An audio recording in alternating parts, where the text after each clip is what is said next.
What's good, YouTube? Natty.92 here, back again once again. And today, it's Thursday, so you know what it means. We're another Pokemon Top 5 all lined up and ready to go for you guys. Now, last week with the choice for either potential Mega Evolutions or Top 5 starting Pokemon, a topic that's been on the countdown for a while now, and it was so close. You guys don't even know how close it was, but Top 5 starting Pokemon did win.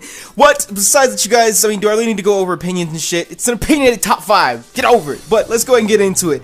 In the number 5 spot this week, we have Totodile. Now, Totodile for me is the best second gen starter, hands down. I don't care what you say, I don't care what reasoning you try and put in front of me. The original moveset for Chikorita, Bayleef, and Meganium was not all that. Typhlosion, Quilava, and Cyndaquil, they were cool. Don't get me wrong, they are badass. And I'm not trying to say like I don't like Chikorita and Cyndaquil and their lines, it's just Totodile is my favorite. If you guys go through second gen and you find yourself having issues with like Lance or Morty, I know some people end up having trouble against Morty and his Gengars and whatnot. You know, I love that y'all having some troubles with the Gengar. But by level up, they get Bite and Ice Fang, so it's like you're good to go right there. I mean, in my opinion, he's clearly. In my opinion, he's the best choice for second gen starters, but I love him. He's the water starter. You know I gotta rep my water starters. I love him. So anyways, moving right along, in the number 4 spot this week, we have Mudkip. Another water starter. Oh my god. Mudkip I love just because it becomes ground water, and if that's not one of the greatest typings in the world, I don't know what the hell is. I mean, I get that it's got the quiet weakness to grass, and you know, it's just for a water type, especially with water being the most predominant type in the game, it's really nice to basically take one of its biggest weaknesses away, being electric, and giving it that ground typing. And just the level up moves, movesets, everything. For me, Swampert is easily my favorite. Mudkip is easily my favorite out of the 3rd gen starters. And 3rd gen starters are probably my least favorite out of all gens. It doesn't mean that I hate them.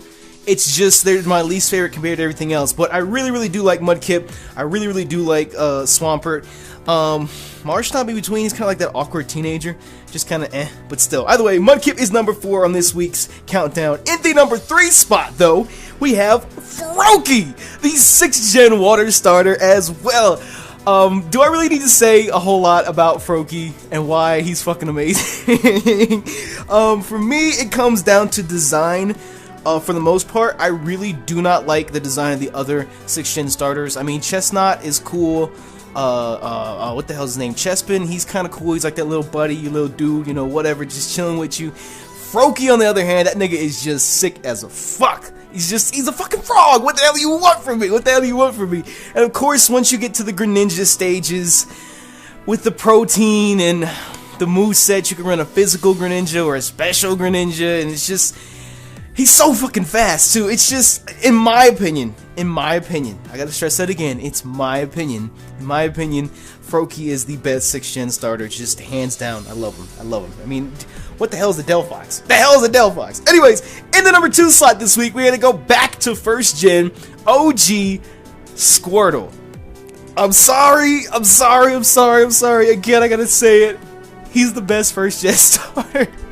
I think I read an article a little while back from Kotaku or somebody that said like they ran it through some scientific data sheet or some shit based upon the challenges that you have to face in 1st gen. And I think they said, based upon all that, Squirtle is actually the best 1st gen starter for you to choose.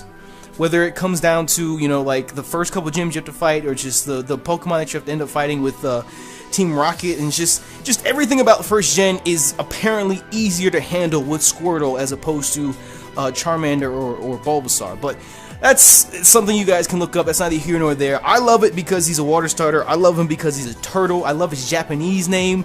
Blastoise's Japanese name is Kamex. It's just power. It's just power. I love it. So that's why he's number 2. And finally, in the number 1 spot this week, I feel like everyone's gonna hate me for this. I feel like everyone's gonna hate me so much for having all water starters. But number 1 this week, we have Piplup. If you guys know me, then you know that water types are my favorite types. Gengar is my favorite Pokemon, but that doesn't mean that doesn't mean that Ghost typing is my favorite typing. Water is. And all throughout growing up and even now, I still prefer the water starters to the rest. That's just me. I'm sorry. Piplup, of course, it's a penguin. It's a penguin! It's a penguin! And he evolves into an Emperor Penguin. King Nappy with the King Emperor Penguin. And of course, gotta throw it out there, Empoleon is the only water steel type to this day. He's the only one. Hands down. So his move pool, his resistances, what he's super effective against, that is exclusive to just him. So he's awesome, I love it. And if I ever play 4th gen and I'm not doing like a lock or something, Piplup always gets chosen. But besides that, you guys, I hope you all did enjoy this week's top 5. If you did, make sure you smash that like button down below for me and share with us your own top 5 starter Pokemon as well. Now, when it comes to voting for next week's top 5, I guess, since we're not doing types, top 5 potential Mega Evolutions is returning again from last week. They almost won last week. Basically, what this is it's not Mega Evolutions that we already have. It's Pokemon that don't have Mega Evolutions that could get one. Does that make sense? I don't know. But still. And then, of course, their opponent this week is top 5 gym leaders. This is one that has been requested quite a lot by you guys. So we're going to go ahead and try it. Why not? So let me know which one you like to see for next week's top 5. Share with us your own top 5 starting Pokemon as well. And if you haven't already, make sure you smash that like button for me. With that, though, you guys, I want to thank you for checking out the video. You know me, YouTube, Nap192. I'm